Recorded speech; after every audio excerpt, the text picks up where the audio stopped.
ഒടുവിൽ സുരേഷ് ഗോപി തൃശൂർ അങ്ങെടുത്തു. ജയം BJPയുടെ അക്കൗണ്ടിലേക്കാണ് കണക്കാക്കുന്നതെങ്കിലും ഈ വിജയത്തെ വ്യക്തിഗതമായി വേണം വിലയിരുത്താൻ. 2019 തിരുവനന്തപുരത്തുകാരനായാണ് സുരേഷ് ഗോപി തൃശൂരിലെത്തിയത്. 5 വർഷം കഴിയുമ്പോൾ അത് മാറി. തൃശൂരുകാരനാണ് ഇന്ന് സുരേഷ് ഗോപി. ആ മാറ്റം തന്നെയാണ് ജയത്തിന് പിന്നിലെ പ്രധാന ഘടകം. ആധികാരിക ജയമെന്ന് പറയുമ്പോഴും വിവാദങ്ങൾ ഇപ്പോഴും നേട്ടത്തിന് കരിനിഴൽ വീഴ്ത്തുന്നുണ്ട്. മാർഗമല്ല, ലക്ഷ്യമാണ് പ്രധാനം.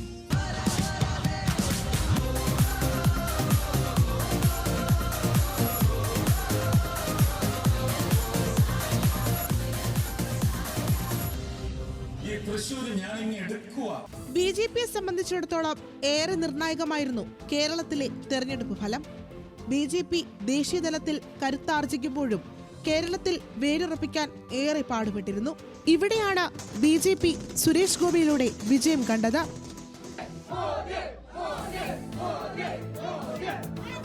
തെരഞ്ഞെടുപ്പും സ്ഥാനാർത്ഥിത്വവും പ്രഖ്യാപിക്കും മുൻപേ പ്രചരണം തുടങ്ങിയ സ്ഥാനാർത്ഥിയായിരുന്നു സുരേഷ് ഗോപി. BJPയെ സംബന്ധിച്ചിടത്തോളം മറ്റൊരു പേര് ആ മണ്ഡലത്തിൽ അവർക്ക് പരിഗണനയിൽ ഇല്ലായിരുന്നു താനും.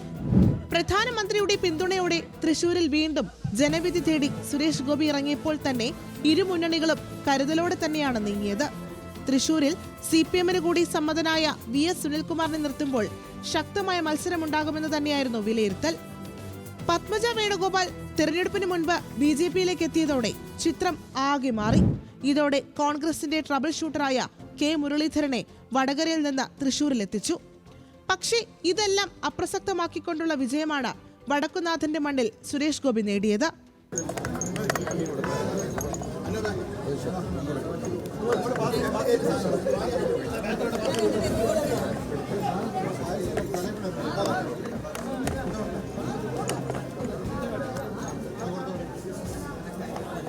വിജയിക്കാനുള്ള ഘടകങ്ങൾ ഏറെയായിരുന്നു.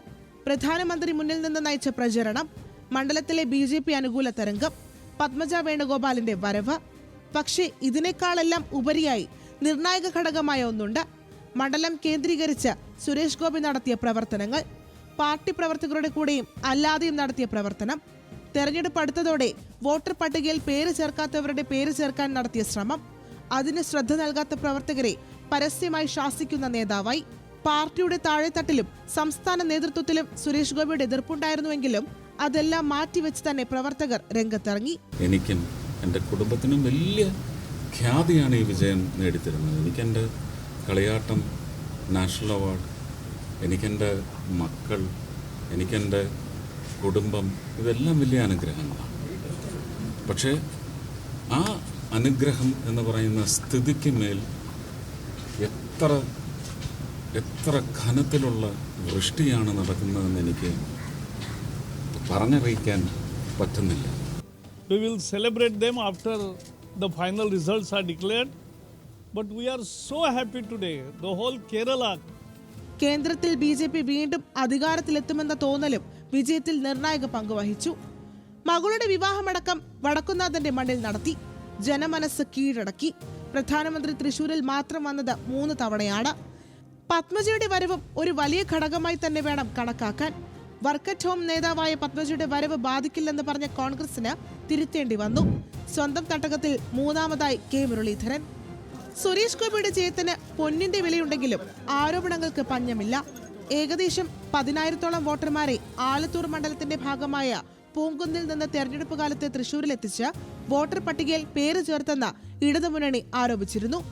വ്യാജ വാടക ചീട്ട് തയ്യാറാക്കിയായിരുന്നു ക്രമക്കേടെന്നാണ് KP രാജേന്ദ്രൻ അടക്കമുള്ള മുതിർന്ന നേതാക്കൾ ആരോപിച്ചത്. ആരോപണം ശരിവച്ചാൽ പോലും ഭൂരിപക്ഷം ഇതിന്റെ ഇരട്ടിയാണെന്നതിനാൽ ആ വ്യാജ വോട്ടുകൾ മാത്രമല്ല സുരേഷ് ഗോപിയുടെ ജയം നിർണയിച്ചത്. സ്ത്രീകൾക്കിടയിൽ ലഭിച്ച സ്വീകാര്യത വലിയ ഘടകമായി എന്ന് വേണം കരുതാൻ.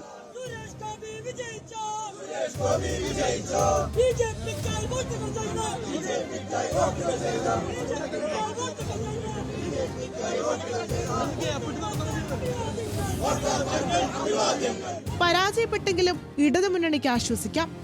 VS സുനിൽകുമാർ ഇടതുമുന്നണിയുടെ നില മെച്ചപ്പെടുത്തി.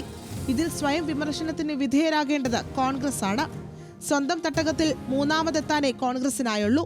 വടകരയിൽ നിന്ന് K മുരളീധരനെ എത്തിച്ചിട്ടും കോൺഗ്രസിന് മുൻകാലങ്ങളിലെ വോട്ട് വിഹിതം നിലനിർത്താനാകാതെ പോയി. News desk, news Malayalam.